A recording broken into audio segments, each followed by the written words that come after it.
Well, the next panel, I want to start with the next panel that is more related than to the some issues that are on discussion right now, trade, integration, the political changes and the geopolitical situation in the not only in the region around the world. And this panel we call Unlocking Latin America's energy potential in this actual landscape in the actual geopolitical situation and the uncertainty that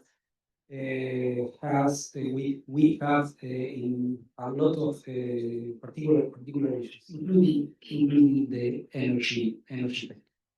For this panel, we have four panelists from different sectors, different point of views, from the government and the integration bodies like OLADE, from the bilateral development banks that has actions and different financement actions in the region, and from the private sector. And that was the purpose of this for this panel, to have different and diverse opinions about what is the actual situation, what we can work in the future in order to develop the energy sector. Well, I want to welcome Mijal Brady. Mijal is the chief of the staff of the Latin American Energy Organization. Welcome, Mijal. It's a pleasure to have you in this panel. I want to welcome Antonio Silveira. Antonio is the vice president of the private sector of CAP. Welcome, Antonio. I want to welcome Gabriela Elizondo. Gabriela is the manager of the Latin American infrastructure unit for Latin America and the Caribbean at the World Bank. Welcome, Gabriela. And I want to welcome Juan Ignacio Rubiolo. Juan Ignacio is the vice president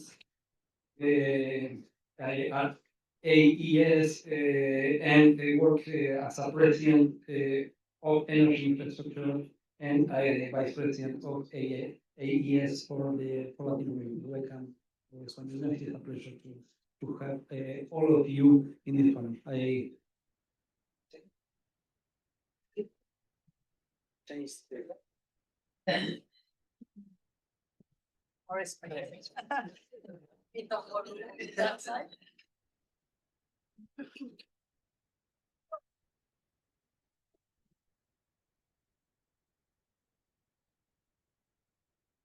Well, welcome. It's a real pleasure again to have all of you in this incredible panel, and we are very happy to have you here in the Inter-American Dialogue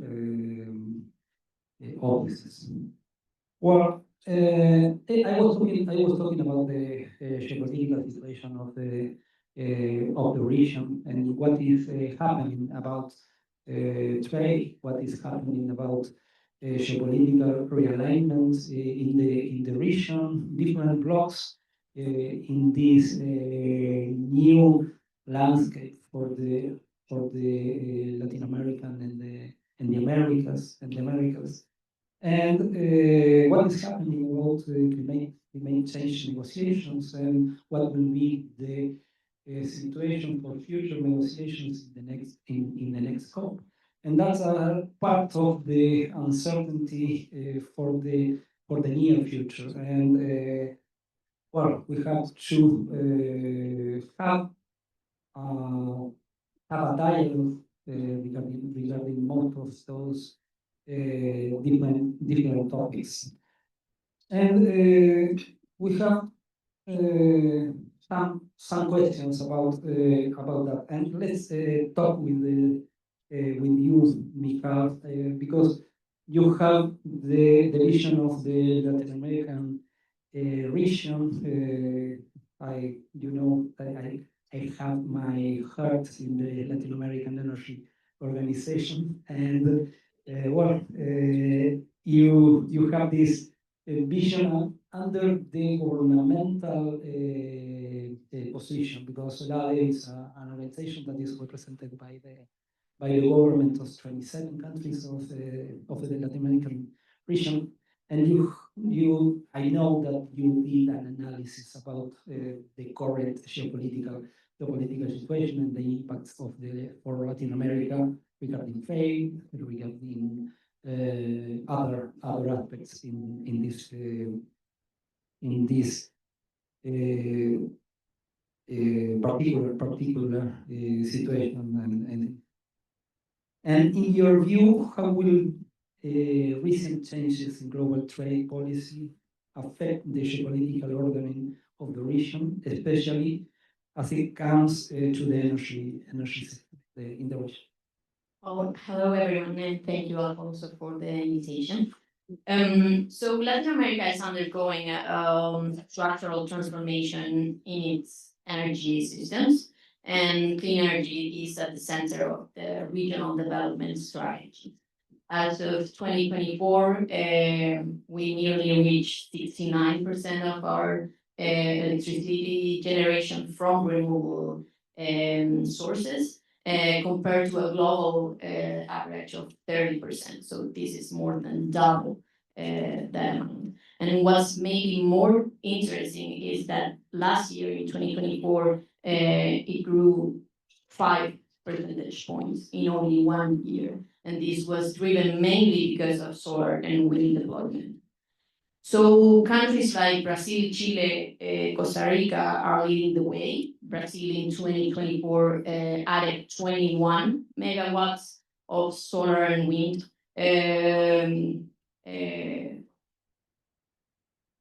And this makes Brazil one of the most fastest growing renewable energies.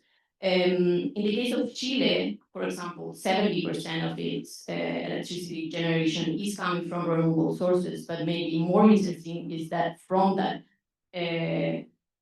amount, 40% is variable energy, so solar and wind. And we all know the challenges that this means.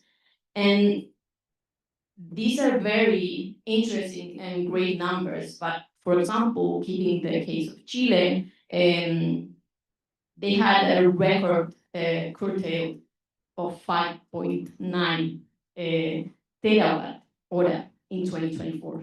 So this is only highlighting the challenges and the need for grid infrastructure and for energy storage to really fully utilize the renewable energy generated. But we know this progress is unfolding in a context of global volatility. It's no news. The US and China trade dispute, combined with rising tariffs on clean energy technologies and critical minerals, is influencing global supply chain. And we all know that Latin America depends heavily on imported equipment. 95% of the solar panels in Latin America and the Caribbean are from China. 95%. And Chinese firms are also among the primary suppliers for wind turbine components. So it's a big number. Well, maybe just to finish my intervention. So we are on the path of being transition. And in this scenario of uncertainty, we need mainly three things for succeed. And those are energy integration, regional integration, supply chain diversification, and third, industrial development at a regional level. So I think we are getting there. but it's gonna be more strategic and more hard. But I think we are in good. Thank you, Mijal. Of course, the value change for the renewables depends a lot of the imports from other regions, in special the Chinese equipment, and that is part of the actual situation about the trade war, and what is the future of the energy sector, and that will have a lot of influence about the realignment of the countries, and the support of the countries for each group of countries, and that is the situation that we have to we have to consider in the near future. Antonio,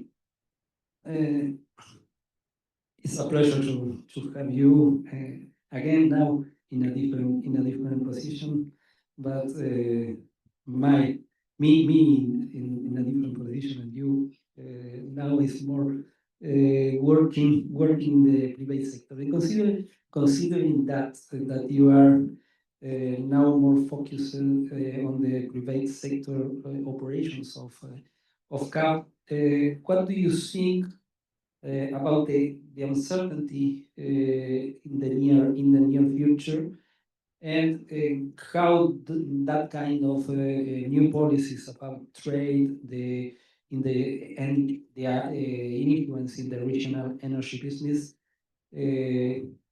will have in the operations of CAP, and will have in the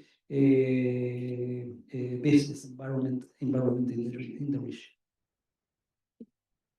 Hello. Good morning, everybody. Thank you very much for this invitation, Rebecca, Alfonso, and Senator Gades for her inspiring keynote speech. To address your question, Alfonso, let me tell you, it's from the general perspective, it's too early to have a clear view on what's coming in. Because right now we have, I don't know, 2 or 3 rounds of discussion on tariffs, and we really don't know where this is going through. So the key word is uncertainty. We have increase in uncertainty, not only among this issue of commerce and tariffs, but we have uncertainty in monetary policy too. Right here in US, it's not clear that interest rate may go down to the end of the year. European Central Bank has moved to decrease interest rates a little bit in a precautionary term. So let's see what's going on this space, because I think we have, especially on private energy initiatives, we have 2 groups. Those investments that are targeting the national regulated sectors that have some kind of stability in terms of finance and financial closure, and the dynamics of the market, part, of course, of the great energy consumers. If they are still producers, it can be harmed a certain way. So I think targeting the regulated markets, especially in countries like Chile, Colombia, Brazil, and Uruguay, and others, this, I think, is business as almost usual. But of course, the initiatives that are connected with some special projects may be harmed in a certain way, because before the situation, the interest rates were already some kind of issue to the financial closures of some projects on hydrogen, etc. And especially on this sectors where there's no major world market like green hydrogen, etc. The sudden stop of the Inflation Recovery Act and all the that is called incentives that come for development of new technologies here in US can bring some uncertainty on the technological path that was supposed to go with the previous arrangement, and right now we are not we cannot have a clear view of where it's going to. So what can I tell you? People target internal regulated markets are doing going on. The special projects are right now with increased uncertainty, and this will reflect, of course, on all the discussions that we, CAF, as a regional development bank, have with different governments and different private sectors in the countries, because there will be more demand on us to provide some kind of financial closure where these uncertainties are stepping up. And to meet this kind of challenge, of course, we will need to go around bringing partners like World Bank, my dear Gabriela, among others, in order to reach out for the regional assistance. Well, thank you, Antonio. You, your intervention has a lot of different points that are you highlighted, but I want to focus on an area that the World Bank has a lot of experience in the region, because Gabriela, the World Bank is supporting in the region a lot of innovative actions about clean energy technologies and the creation of a market for clean energy technologies.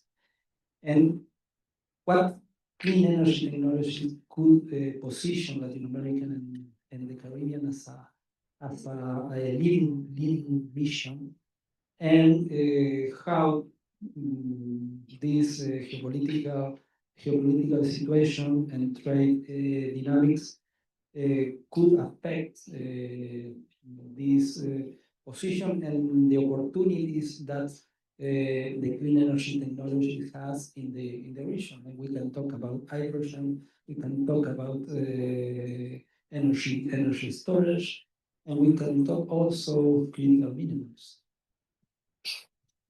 Can you hear me? Thank you, and good morning, everyone. Thank you, Alfonso, thank you, Rebecca, for the invitation to the Inter-American Dialogue. And I'm very happy to be here with my fellow panelists that are so distinguished.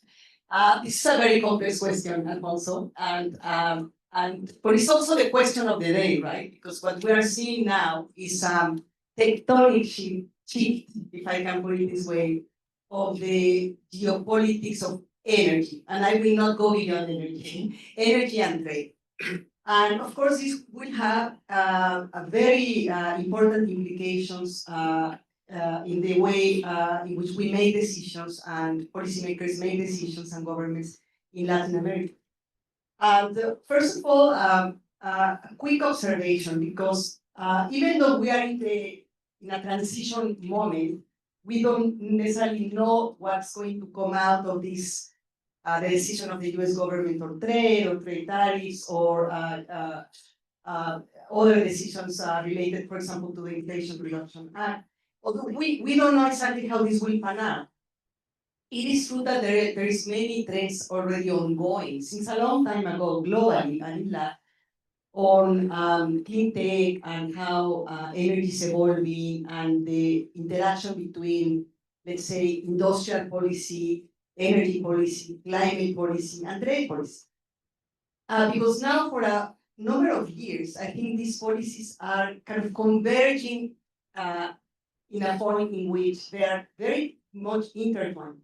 They are converging and they need to be aligned, right? And we're seeing this in Latin America. For example, we see Mexico introducing Plan Mexico. President Claudia Sheinbaum has put a lot of emphasis in Plan Mexico, which is an industrial policy on clean tech and how Mexico can develop clean industrial hubs, how Mexico can integrate better into the EV and battery supply chain, very focused on including solar photovoltaic, for example. We also see Brazil introducing industrial policy aligned to climate and energy policy, focusing on the new industrial action plan, I think it's called, focusing on green commodities, for example, and sustainable fuels, sustainable aviation fuel, green ammonia, etc. So there is a convergence, no? Because in Latin America, at least, what you see is that what was discussed before, no? We have a huge demand for clean tech nowadays. We are going to completely transform the electricity sector in the next 10 years. Now we are going to 80% of the capacity additions in electricity in the region will be wind and solar. And that will require all of the equipment for wind, all of the equipment for solar and batteries. And there is also a high demand now for EVs, it's growing substantially. So Latin America has industrial policy that's now aligned to demand for clean tech, and it's also aligned to climate policy. About 16, 18 countries in Latin America have subscribed to or have committed to net zero emissions, and they are not changing this, right? So these policies are aligned, right, and are starting to converge. And I think that the large economies in Latin America, particularly Brazil and Mexico, but also Chile, Colombia, for example, and other countries are starting to think, okay, how do I align these policies and how do I prepare my country for the next generation industrial base, right? So that's one. Europe also has just introduced its new, I think it's called the new Clean Industrial Deal. That's also aligning the clean tech manufacturing imperative to be more competitive with the importance of decarbonizing hard-to-abate sector. So my first comment is really this, that things are moving since some time ago towards the convergence for all of these policies, which is good news, right? We don't know exactly what's going to happen in the United States and other countries, but we can see that this is happening. This is number one.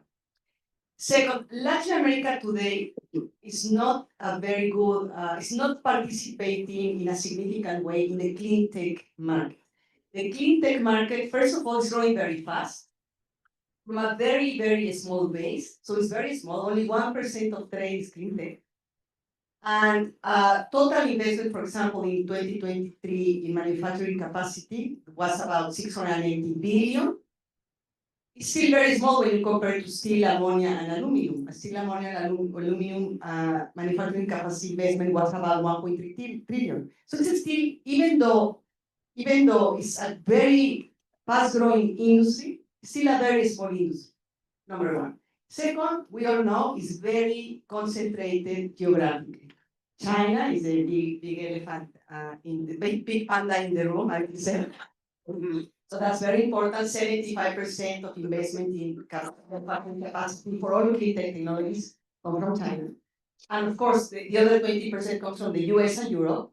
And the rest, the 5% left, is really South Asia, Japan, Korea, India, and some South Asian countries. So the question of Latin America's growth in the clean tech industry nowadays is fairly negligible. Now, last comment about this is that Latin America has a lot of promise and potential for entering into this industry. And we all know this, no? Not only we have a clean energy matrix that's going to become increasingly clean, we also have critical minerals in the region. We have manufacturing capacity in markets that are in proximity to, for example, EVs, the car industry in Mexico and in Brazil, for example, biofuels in Brazil, green ammonia in Chile. It is growing, right? And the conditions for this are in place. We also have sophisticated markets, sophisticated institutions, and the demand for clean tech. So to answer your question, if I can,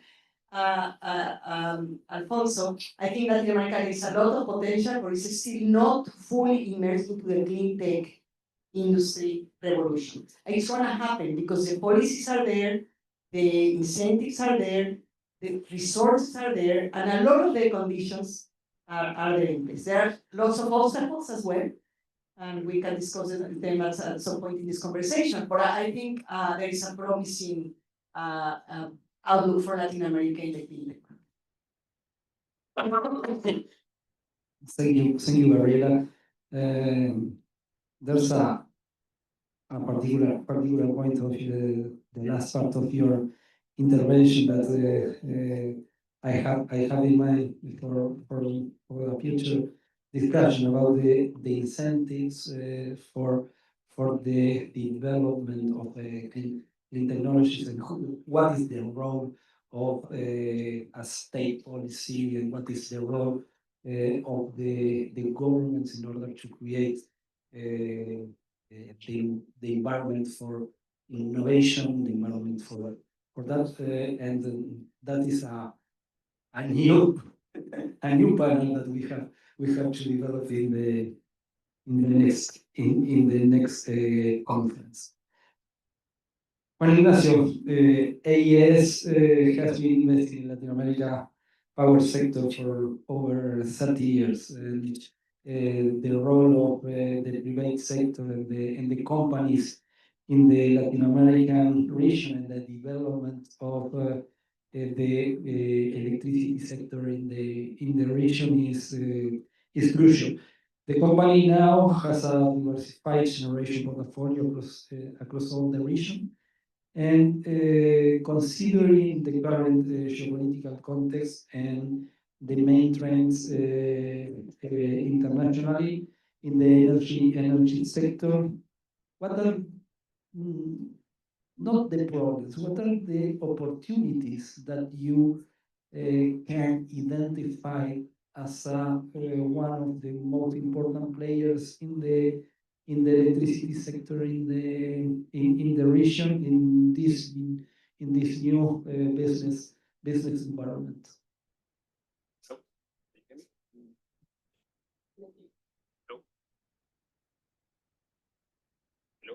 Hello.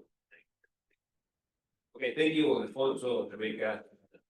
It's a pleasure for me being here with you guys. I think I want to share with you our perspective from the private sector, right? I think that I work for AES, which is a global energy company. It's the largest US global energy company. In the Americas, I mean, we've been doing business in Latin America for more than 5 decades now. So we have almost 20 gigawatts of generation throughout the region. We've been transitioning the region throughout the last decade, I would say, investing more than $10 billion just in Latin. So we've been transitioning our customers as well. I think we are very proud to say that we are the largest EPA seller to corporations in the world, especially big techs. And that's basically make us or give us much more energy to continue transitioning our customers and our market. So when it comes to LATAM, I think that, my fellows already highlighted the benefits of the region. I think that it's not a minor thing being the region that is the cleanest region in the world when it comes to its energy mix.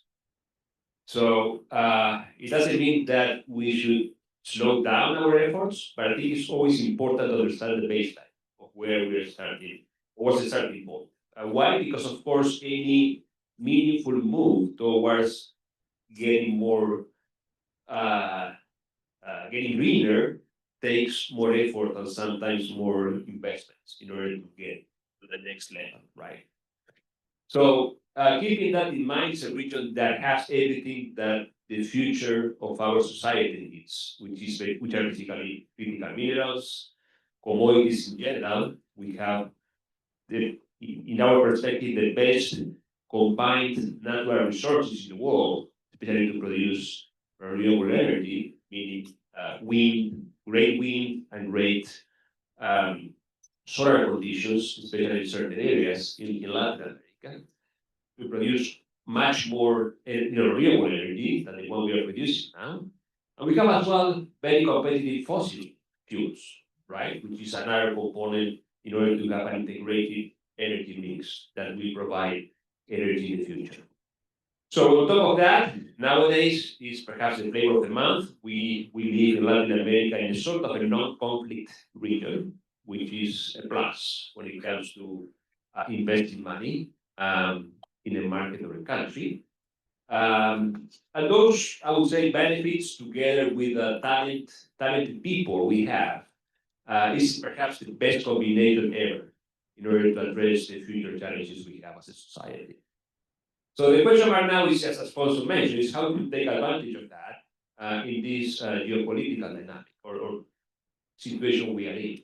I think just actually this trade war, in certain extent, will benefit the region in the very short term, especially when it comes to renewables, which is kind of counterintuitive. But the reality is that when you see actually the senator highlighting that, very clearly, that this free fall of renewable energy costs is driven by the Chinese cost of their equipment, right? So just to give an example, and just to another data point, which is always important, is 85% to 90%, depending on who you ask to, but let's say 85% of the total panel production in the world is coming from China today, right? Just to understand what's at stake when we want to move everything from a global system to a more type of regional or even countrywide system.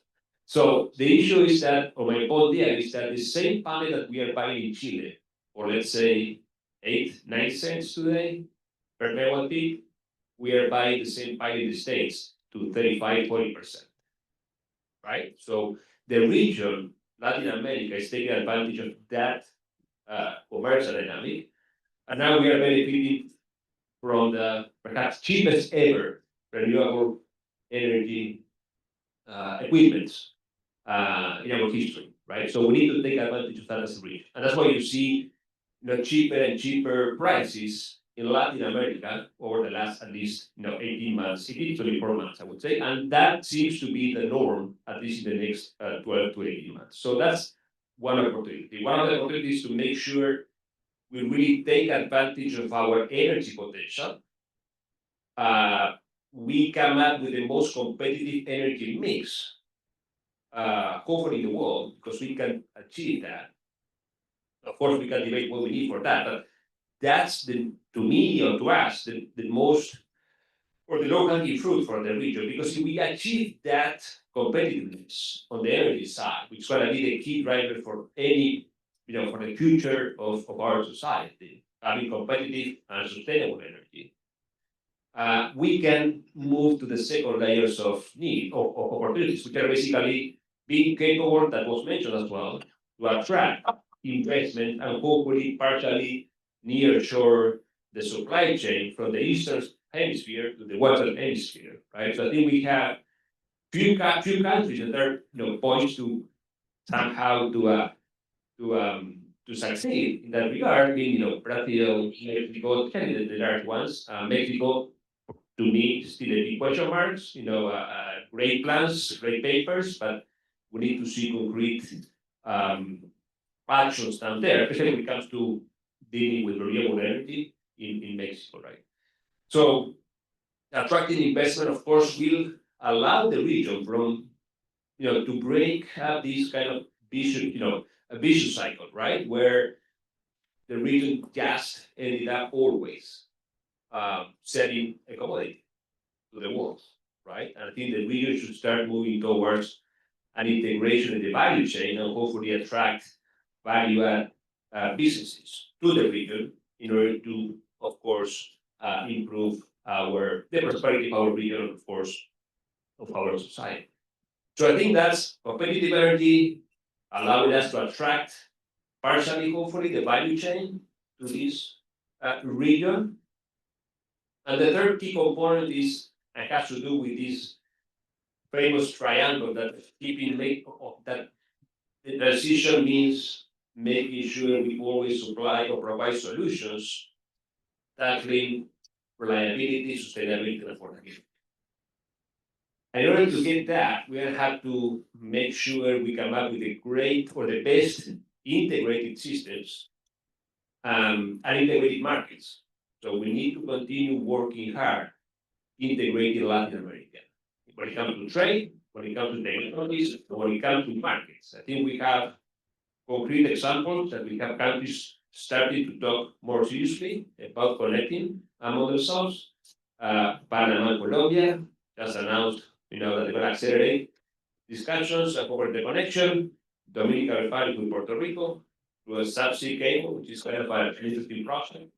We have Argentina now with plenty of gas, trying to re-engage with its neighbors in order to improve the reliability of the sub-region in the south. And then integrating technologies. I think it's not just one or the other. I think we are not, as a company, very fan of polarizing between renewables and gas. I think we need to make sure we have in every single market the most sustainable, affordable, and reliable energy mix that we can ever have, right? There are markets that don't go 90% renewables. There are markets that will go perhaps 60% renewables. But I think we need to make sure that we always have, or the triangular dilemma resolved, right? That we don't, transition or accelerate transitions, putting the reliability at risk, right? Which is basically what happened in Europe a few years ago, right? So that's basically the opportunities that we see, becoming the most competitive energy producer in the world, maximizing the benefits of both the trade war and the natural resources we have, attract investments, especially partially this nearshoring initiative. I think we have key industry that we can attract, especially those related to critical minerals and production batteries, and the clean tech revolution, and integration. I think those are the three opportunities we clearly see. That let's see if this time we can, as a region, we can succeed. Thank you, Juan Ignacio.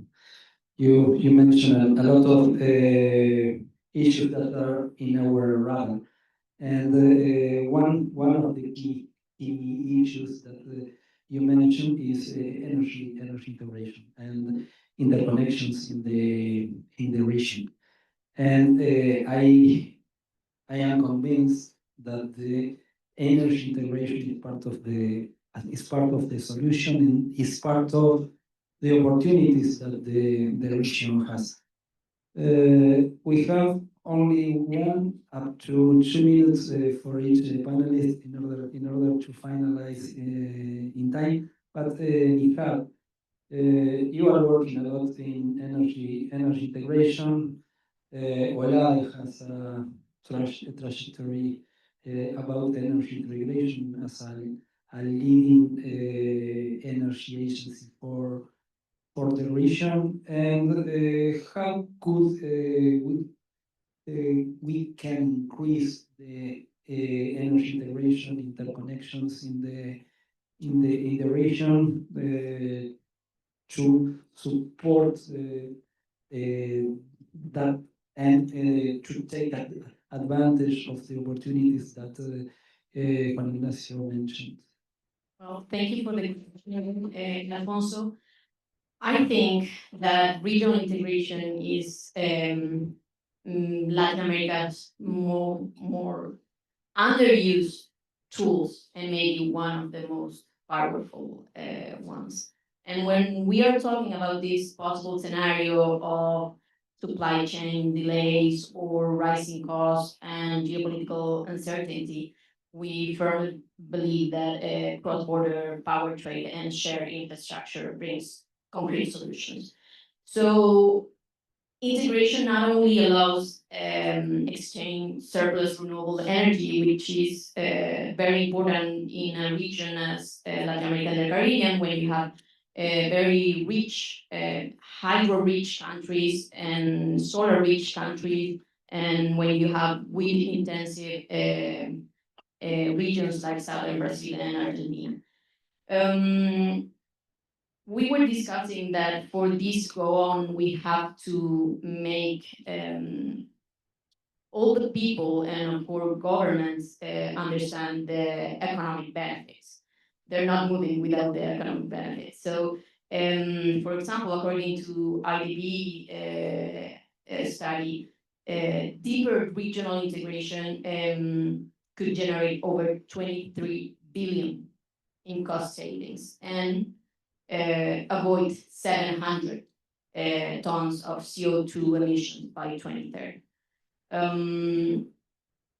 So this is the path we have to work on. We have real and good experiences. We have the CEPAC in Central America that it's an energy market for 5 countries, and it's been highly successful. But when you're going to the south, what you're finding is mostly bilateral interconnections between Brazil and Argentina, Uruguay and Brazil, Paraguay and Brazil. But there's a lot of work to do in that matter. So, as I said, we know that regional integration in this context is our policy insurance, and it's where the region has to move forward, and not only because these benefits, but I think it's the smartest and the most economical decision. Now on. Thank you, Mijal. When I was in OLADE, we created the CSUR initiative, and only with a better communication between the operators of the system, the exchanges of electricity increased in more than 30 to 40% only, working in how to operate the system in a coordinated base. And we have some infrastructure that we have to increase the benefits for all the entire region, and there's a huge opportunities in that. Antonio, and considering that with a more integrated markets, and more integration between countries, how the business environment and the investment environment will change in the region, considering the vision and the point of view of CAF. Well, I would change, I see, what the basic elements that can leverage this integration. I think the way you just mentioned, simply putting the operators together in a room can produce some gains. I think have a more clear forum of the regulators in the energy sector, but not only energy, because as we were discussing right before, regulation has to be dynamic in the sense that a lot of things are changing, not only in the electric sector, but with integration of digital technologies, etc. So this kind of regulators forum, in order to have a common ground in regulation, is quite important. Financial mechanism for cross-border private exchanges is important piece of this too, and CAF is working on it, but not only, of course, other multilaterals and other development banks in the region are concerned and targeting these issues, and especially, on the technical side, have some kind of harmonization for the new investments in terms of how to manage the grids. This a challenge all around the world, especially in Latin America, not only in transmission but in distribution. Because at the end of the day, we will be targeting households and companies. So to leverage the play field here, I think increase these forums and bring in the Brazilian suggestion on last G20 to have kind of regional planning forum on energy can help to boost this energy integration in the region, and especially with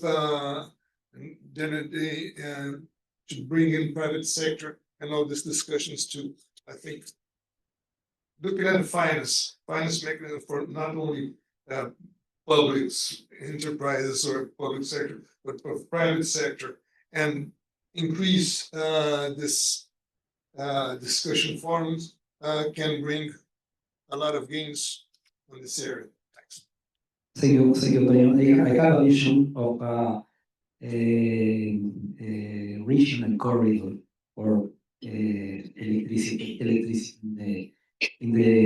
for the Americas, and we have to construct some interconnections between Panama and Colombia, some interconnections between Chile, some interconnections Chile, Argentina, Ecuador, Peru is the other, but we are not so far for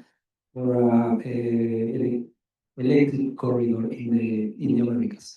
Gabriela, you mentioned that the World Bank supports some clean tech technologies. And what are what kind and what are you doing to support clean tech manufacturing sector in the region? Thank you, Alfonso. We only have 1 minute left, so I hope that I use 90% of that minute, then 10%. Very quickly, so the World Bank is very focused on supporting, the delivery of sustainable, affordable, secure, reliable infrastructure on one hand. This is kind of the mainstream kind of business that we have, and we continue to do this, and increasingly with our colleagues from TAP and IDB, and also with partners like OLADE and the private sector, of course. So we're very focused on the key elements of this, which is strengthening the business environment to support our clients, deliver those services in the best way. There is a dream of the regional integration in electricity. We've talked about this for 20, 30, 40 years, and for some reason this is not happening, although it's progressing, right? But there is also the opportunity for regional integration in clean tech, by the way. A supply chain that focuses on batteries and EVs. Since we have so much lithium at the south, we have the manufacturing capacity in Mexico. We have, we have a lot of different good things in the region for us to also integrate in clean tech and clean tech supply chains and manufacturing. So integration is very important. The World Bank is, for a few years now, also supporting the nascent industries in energy and hard-to-abate sectors, electricity and hard-to-abate sectors. We started with Chile, Brazil, and Mexico, and we're supporting 3 areas, right? The carbonization of industry, in general, steel, cement, and some other chemicals. The second one is to the production of green commodities, molecules, and fuels. We have now a project in Brazil with Benedese and another one with Banco do Nordeste, BNP, to start looking into how to support these nascent industries across the board, right? And we're going to pilot that, demonstrate projects and, for example, sustainable aviation fuels and green ammonia in Brazil. But we are also very focused on the clean tech supply chains. We're starting to focus on this because we believe that Latin America has what it takes to do it. All the elements are there. It's only, I think, the only ingredient that is missing really is a cooperation among countries. And this is starting to happen. The Argentinians are talking to the Mexicans on how can I give you lithium and I can use your skills and manufacturing base to create the Latin American battery or the Latin American EV. And I think this is going to happen. So the bank is very focused on this. And the last thing I want to say is that our strategic intent, our aim really is to support and mobilize private sector participation in all of these sectors, all of them. It is our ultimate objective to bring the private sector in and to basically support our clients create jobs and economic growth. And let me leave it at that since we have only 10 seconds for my Thank you, Gabriela, for your sharp intervention. And the last point that I have to talk with you, Juan Ignacio, is well, we have a lot of new energy, intermittent energy in the systems. The regulation was created for the past with more fossil fuels included in the energy mix, and we have to move forward with this new reality. And one of the issues that is on the table is the reliability of the energy systems, and how to work in reliable and a secure and energy supply. And well, what is you as an operator of electricity system, as a power generation and integrated company in the electricity sector? How are you dealing with that? Yeah, it's not actually that's the main challenge we have as a sector, an industry, I would say. Just one footnote on integration. I think it's important to incorporate the private sector into the discussions, right? The CFAC took us 30 years to get it, developed. So I think that the private sector could contribute a lot in the dynamic of progressing this interconnection. Well, closing that window, I think that when it comes to dealing with intermittency, I think just I would say that the most important thing is to make sure that we're going to need a grid that we only have to comply with one single objective, which is being flexible. In order to get that flexibility, we're going to have to integrate and incorporate the latest technologies that we are developing, right? One single solution will not resolve all the problems we have in the different grids. You were totally right that our grids were thought, planned, and built based on a totally different market dynamic. Now we need to shift or transition the grids as well towards the future of our markets. So when it comes to flexibility, I think we need to deal with all of the above type of approach, right? We need to incorporate more and more energy storage. The good thing is that, as it was already said, the cost of the energy storage systems have dropped materially, and now the combination of solar or wind batteries is definitely the money. It's kind of attractive from a competitive standpoint. We need to think about incorporating more artificial intelligence into the system, especially when it comes to what you just highlighted, the operators. I think that our future, or the way we foresee the future of our operators, is basically having really algorithms dealing with the exchanges and making sure we have the most optimal decision at taking every single microsecond in the grid, right? In order to maximize and optimize all the resources we have in place in the different grids and hopefully in the region as well. So I think we are foreseeing more energy storage, no doubt, especially for those countries where they went too far, too fast into the transition. One example or two example is Chile, Uruguay. I think that another thing is we need to make sure we incorporate AI. We need to make sure we incorporate robotics as well into the mix when it comes to building especially renewable infrastructure. Just as for marketing purposes, we develop a robot which is the most advanced in order to build solar farms, right? So we have now robots, putting out the panels in our solar projects. And then, even certain technologies using natural gas, like the low-speed engines, in order to take advantage of, not take advantage, provide certain services that are very required in order to keep the grid stable, like rotating services or speed reserve as called, black sharks, and dealing with certain intermittency for very or short period of time. I think that is not, we are not fear to say that gas is going to be part of the mix of the future. No doubt it's going to a decrease in usage, but when it comes to reliability, we need certain markets to make sure that the energy is going to be there where we need it. There's no transition with the lights off, as we always say. So that's why it's important to make sure that we transition as fast as we can. We integrate as much as we can. Again, technology, markets, and not just electrons.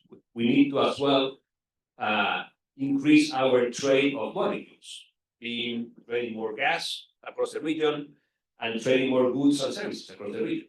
I think that we said that it's the greenest region in the world. It's the region with the least trade among its countries in the world. So I think we need to make sure we increase more and more trade across the region and improve flexibility, which brings dealing with all of the above type of technologies and making sure we have the regulatory framework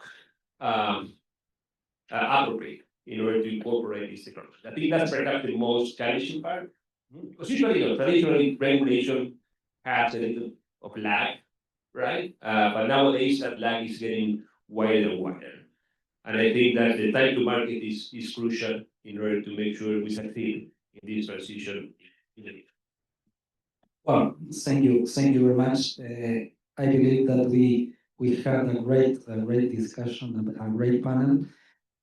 All of you, congratulations for your interventions and all the concepts that were included in the panel. I believe that we discussed about the key issues and the key aspects of the energy sector and energy transitions in this actual geopolitical situation and the actual development of the energy sector for our region. Thank you very much. We are out of time. We don't have time for questions. All of our panelists will be here and open. I believe that you are open to make any networking here. So